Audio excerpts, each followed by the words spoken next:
So, as a man renowned for his knowledge and his nose, as it were, in this trade, does it really tell us more about the power of brand than the quality of a fine champagne?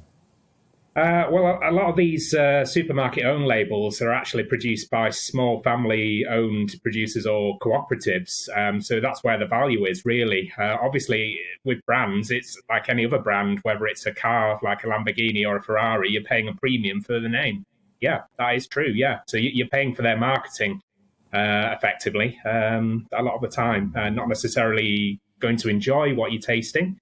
But people do pay for a label. Yeah, they like to stick with what they know in a lot of cases. How fascinating. And do people like Lidl? I mean, Lidl, known for good quality, low prices, reliability and what have you. Waitrose, a bit sort of upmarket, but good quality as well.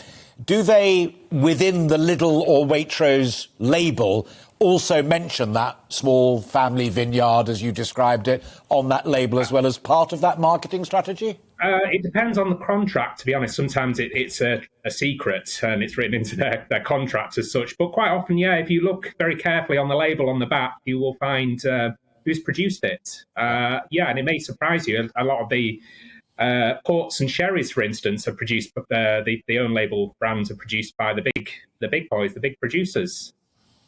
We tend to throw around the word champagne as if it were just a singular thing. But, you know, whether it's sec, demi-sec or what have you, not least all of the brands and what have you, there are a lot of differences. What, in your view as a professional, is the secret to a good champagne?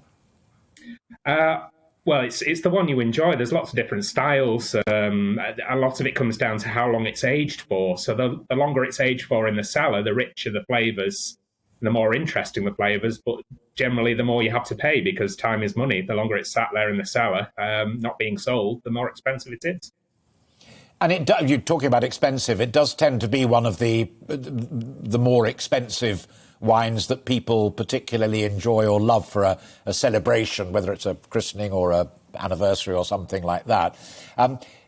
Is there a go-to place where you can read in a language that is understandable to us ordinary folk what might tickle your fancy? So you look them up, whether it's, you know, the Krug or whether it's the Tattingers or whatever, that you can read and think, that sounds like what I would enjoy. What would you recommend?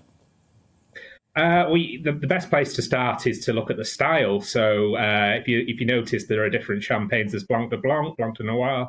If you look at what you particularly enjoy drinking, then you can start working out what else might be similar, but might not be quite as eye-wateringly expensive unless you're splashing out. It's generally start with the style, and if you follow that sort of rule and go and ask your friendly local wine merchant, they'll be able to guide you. A lot of people are scared of going into a wine merchant because they think they're going to be judged. But honestly, I used to work in one, and it made our day when they came in and asked for our help to find things that they'd love.